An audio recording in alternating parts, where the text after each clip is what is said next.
আমাদের মা বোনেরা বেশিরভাগই বসে বসে নামাজ আদায় করেন, তাদের কি নামাজ হবে? বাড়িতে মেহেদি গাছ থাকলে নাকি মেয়েদের বিবাহ হয় না, দয়া করে এই বিষয়টি জানাবেন। আমরা যারা শহরে থাকি তারা চিরুনির সঙ্গে উঠে আসা চুল ফেলবো কোথায়? বাইরে ফেলার পর ময়লা ফেলার লোকেরা বিক্রি করলে কি আমাদের গুনাহ হবে? ছোট বাচ্চা যদি নামাজ পড়ার সময় সামনে এসে দাঁড়ায় বা খেলা করে, তাহলে কি তাকে সামনে থেকে সরানোর চেষ্টা করব, নাকি তাকে তার মতো খেলতে দিব? ছেলে সন্তানের যে কোনো একটি নামের শেষে মোহাম্মদ রাখা যাবে কিনা? শুরুতে মোহাম্মদ না রাখলে কি পাপ হবে? কোনো মুসলিম ব্যক্তি মারা গেলে আলহামদুলিল্লাহ বলা নিয়ে শরীয়তের বিধান কি? আমি ছোট থেকে শুনে আসছি তেঁতুল খেলে বা তেঁতুল গাছের নিচে হাঁটলে নাকি মেধা কমে যায়, এটা কি সত্যি? যে ব্যক্তি সরাসরি কাবাগর দেখবে তার জন্য হজ করা বাধ্যতামূলক, একথা কতটুকু সত্য? জুমার দিনে কাউকে জুম্মা মুবারক জানিয়ে শুভেচ্ছা জানানো জায়েজ আছে কি না? তেঁতুল গাছের কাঠ দিয়ে ঘর বানানোর ব্যাপারে কি কোনো নিষেধাজ্ঞা আছে? এটা কি অশুভ? শিক্ষকরা যদি শরীরের কোনো স্থানে প্রহার করে তাহলে সেই স্থান কি জান্নাতে যাবে? এটা ছোটবেলা থেকে শুনে আসছিলাম। নিজের হায়াত থেকে বাবা মা অথবা প্রিয়জন হায়াত বাড়িয়ে দেওয়ার দোয়া করলে কি গুনাহ হবে? বাচ্চা ডেলিভারির সময় ও পরে 40 দিন যে কাপড় মায়েরা পরিধান করেন, পরবর্তীতে সেই কাপড় ধুয়ে পরিধান করে কি নামাজ পড়া যাবে, নাকি সেই কাপড় ফেলে দিতে হবে? মাগরিবের জামাতের আগে কি আসরের কাজা নামাজ আদায় করা যাবে? সুরমা সোহরান আপনি লিখেছেন, স্বামীর পকেট থেকে যদি না বলে কিছু অল্প টাকা নেই তাহলে কি গুনাহ হবে? স্বামীর পকেট থেকে যদি আপনি না বলে টাকা নেন, অল্প হোক আর বেশি হোক, এটা নির্ভর করবে স্বামীর সাথে আপনার সম্পর্কের উপর। সাধারণত আপনি আপনার স্বামীর পকেট থেকে, তার মানি ব্যাগ থেকে বা তার অন্যান্য জায়গা থেকে প্রয়োজন মতো টাকা নেন সংসার খরচের জন্য অথবা আপনার একান্ত প্রয়োজনে। এগুলো স্বামী জানেন এবং তার মনসম্মতি আছে। এরকম যদি হয় তাহলে তো আপনি নিতেই পারেন।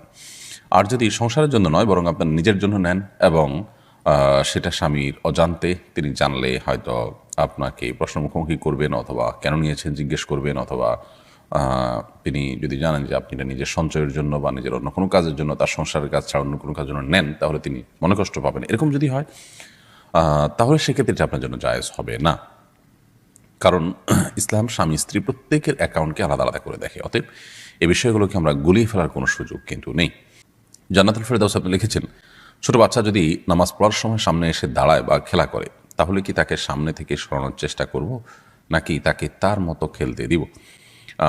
যদি সে আপনার খুব বেশি ডিস্টার্ব করে তাহলে সেক্ষেত্রে আলতোভাবে সরাতে পারেন, যাতে আমলে কাসির না হয়। অর্থাৎ আপনি সরাতে গিয়ে আবার এত বেশি মুভমেন্ট করলেন যে আমলে কাসির হয়, এরকম যেন না হয়, সেই জিনিসটি খেয়াল করতে হবে। আর যদি সেটা না পারেন তাহলে, বা এত বেশি মুভমেন্ট না হয়, বরং সে যেটা খেলছে সে খুবই হালকা পাতলা খেলছে, এরকম যদি হয় তাহলে সেক্ষেত্রে তাকে তার মতো খেলতে দিবেন। আপনি অযথাই তাকে ধরতে গিয়ে নিজের নামাজের মনোযোগ নষ্ট করা কিংবা নামাজের যে কাইফিয়ত, নামাজের যে আপনার নামাজের যে অবস্থার মধ্যে আপনি আছেন সেটির পরিবর্তন করতে যাবেন, সেটার প্রয়োজন নেই।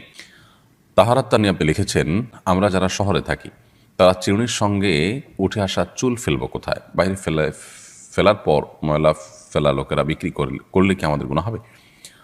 কেউ যদি কুড়িয়ে নিয়ে বিক্রি করে তাহলে আমাদের গুনাহ হবে না। তবে আমরা চাইলে আমাদের আশেপাশে যেখানে খুব বেশি আপনার ময়লা নয়, ড্রেন টেন ইত্যাদি নয়, খুব নোংরা জায়গা নয়, সেরকম জায়গা আমরা ফেলে দিতে পারি এবং সেই জায়গাগুলো আমরা খুঁজে বের করতে পারি। আবার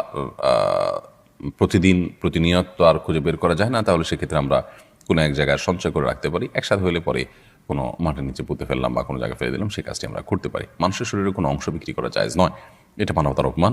যার কারণে কোনো ব্যক্তি তার শরীরের কোনো কিছু, সেটা চুল হোক অন্য কিছু হোক, এগুলো বিক্রি করে এটা জায়েজ নয়।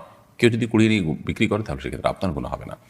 রোকসানা আপনি লিখেছেন, ছেলে সন্তানের যে কোনো একটি নামের শেষে মোহাম্মদ রাখা যাবে কিনা? শুরুতে মোহাম্মদ না রাখলে কি পাপ হবে? নামের শুরুতে মোহাম্মদ রাখা কোনো জরুরি বিষয় নয়। আমাদের এ অঞ্চলে একসময় হিন্দু মুসলিম উভয়ের নামের ধরন একরকম থাকার কারণে পার্থক্য করবার জন্য হিন্দুরা যেরকম তাদের নামের শেষ শুরুতে শ্রী লিখত, অনেক সময় মুসলমানরাও শ্রী লিখতে হতো। তো তার সাথে পার্থক্য করার জন্য মোহাম্মদ এটি যুক্ত হয়েছে। তো এখন তো আর সেই সমস্যা নেই বা সেই সংমিশ্রণের আশঙ্কা নেই, সম্ভাবনা নেই।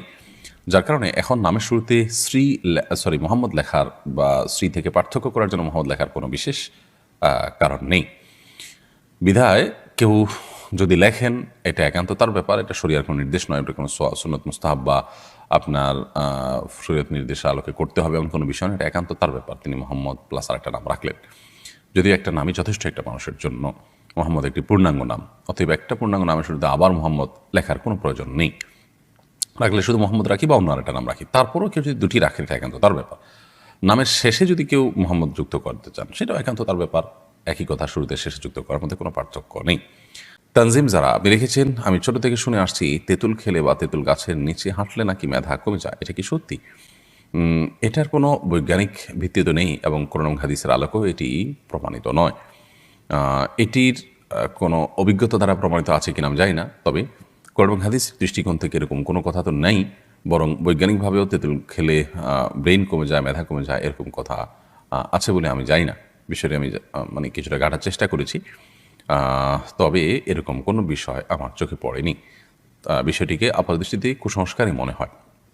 তবে যদি অভিজ্ঞতা দ্বারা এটি প্রমাণিত হয়, গবেষণা দ্বারা প্রমাণিত হয়, তাহলে ভিন্ন কথা। কিন্তু সেরকম কিছুও কিন্তু কোথাও আছে বলে আমার জানা নেই এবং আমি অন্তত এ পর্যন্ত দেখিনি। তো একজন মুসলিম সাধারণত ধারণাপ্রসূত অথবা আপনার কুসংস্কার নির্ভর কোনো কথা বা কোনো বিশ্বাসের উপর তিনি কখনো ভর করতে যাবেন না। লুবনা জাহান লিজা আপনি লিখেছেন, যে ব্যক্তি সরাসরি কাবাগর দেখবে তার জন্য হজ করা বাধ্যতামূলক, একথা কতটুকু সত্য? আমরা ওমরা পালন করতে গিয়েছিলাম, সেখানে একজন এই কথা বলেছেন। সম্পূর্ণ ভিত্তিহীন এবং মন গড়া কথা।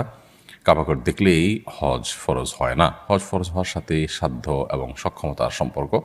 কেউ যদি কাবাগর সরাসরি নাও দেখেন আর এদিকে তার মানে হজ করার মতো সামর্থ্য থাকে, তাহলে তারপর হজ করা ফরজ হয়ে যায়। আর যদি কেউ দেখেন অথচ তার সামর্থ্য নয়, তাহলে তারপর হজ করা ফরজ নয়। অতএব হজ করা ফরজ হওয়াটা কাবাঘর সরাসরি দেখা না দেখার উপর নয়, বরং সক্ষমতা থাকা না থাকার উপরে। ফাতিমা রহমান লিখেছেন, বাচ্চা ডেলিভারির সময় ও পরে 40 দিন যে কাপড় মায়েরা পরিধান করেন, পরবর্তীতে সেই কাপড় ধুয়ে পরিধান করে কি নামাজ পড়া যাবে, নাকি সেই কাপড় ফেলে দিতে হবে? বাচ্চা ডেলিভারির সময় এবং পরবর্তীতে 40 দিন কাপড় থাকে, সেই কাপড়গুলো যদি নাপাক থাকে, রক্ত দিতে থাকে, সেগুলো ধুয়ে তো অবশ্যই তারা পবিত্র করে পড়তে পারবেন। এই কাপড় ফেলে দেওয়ার কোনো কারণ নেই। যদি সেগুলো পরিচ্ছন্ন করে পড়ার সুযোগ থাকে, অবশ্যই তারা পড়তে পারবেন। রিজন হাসান তাসিন আপনি লিখেছেন, নিজের হায়াত থেকে বাবা মা অথবা প্রিয়জনের হায়াত বাড়িয়ে দেওয়ার দোয়া করলে কি গুনাহ হবে? এরকম দোয়া আসলে কোনো অর্থবহ দোয়া নয়। কারণ আসলে আপনার হায়াত থেকে বাড়িয়ে আরেকজনকে দিবেন, বা কেউ কারোর হায়াত থেকে কমানো হবে, আরেক জায়গায় প্লাস করা হবে, মাইনাস করা হবে, এরকম কোনো অপশন নেই আসলে, আমাদের হাতে অন্তত নেই। আল্লাহ সুবহানাহু ওয়া তাআলা প্রত্যেকের জন্য যা বরাদ্দ রেখেছেন তিনি তাই ভোগ করবেন, কারণ সুন্নাহ সেটাই বলে। অতএব এরকম দোয়া করা অমূলক দোয়া, এ দোয়া অর্থবহ কোনো দোয়া নয়। আমরা যেটি করতে পারি সেটা হলো, যাদের নেক হায়াত বৃদ্ধি চাই তাদের জন্য আমরা আল্লাহর কাছে দোয়া করবো, আল্লাহ তার হায়াত বৃদ্ধি করে দেন, তাকে নেক হায়াত দেন, দীর্ঘদিন তাকে আপনি ইমানের সাথে বাঁচিয়ে রাখেন, আমলের সাথে বাঁচিয়ে রাখেন, সেটাও আমরা করতে পারি। কিন্তু অমুকের হায়াত থেকে, আমার নিজের হায়াত থেকে আপনি কমায় তাকে বাড়ায় দেন, এটার কোনো প্রয়োজন নেই, কারণ আল্লাহর কাছে তো অভাব পড়েনি যে আমারটা কমায় তাকে বাড়ায় দিতে হবে। হৃদয় আপনি লিখেছেন, মাগরিবের জামাতের আগে কি আসরের কাজা নামাজ আদায় করা যাবে?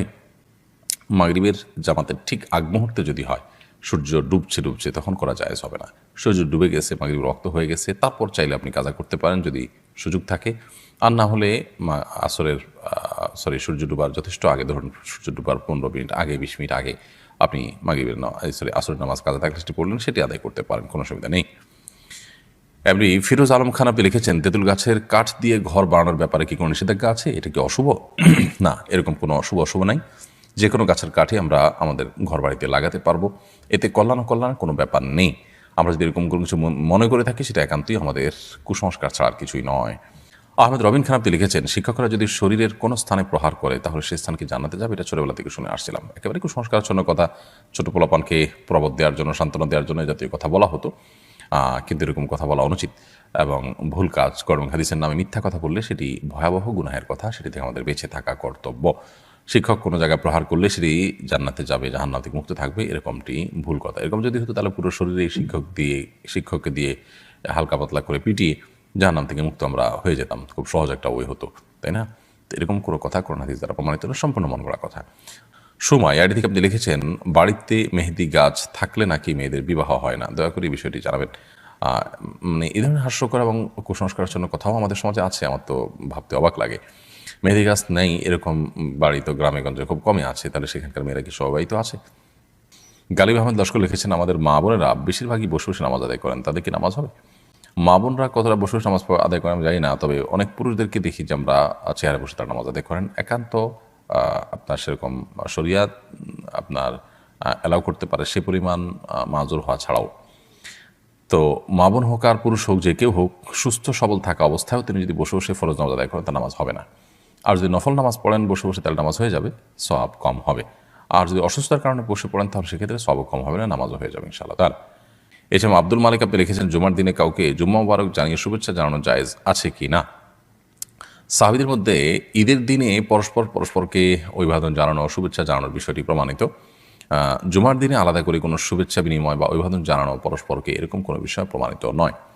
বিধায় জুমার দিনকে ঈদের যদিও হাদিসে এটাকে একরকম ঈদের দিন বলা হয়েছে, কিন্তু এটাকে আপনার ঈদের দিনের মতো শুভেচ্ছা বিনিময় সহ ঈদের অন্যান্য সুন্নাহগুলো এখানে ইমপ্লিমেন্ট করা, সেটা অবশ্যই সুন্নাহ সম্মত নয়। তাহলে জুমা মুবারক জানিয়ে শুভেচ্ছা করা এটা সুন্নাহ সম্মত নয়।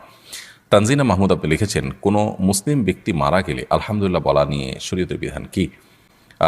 যদি লোক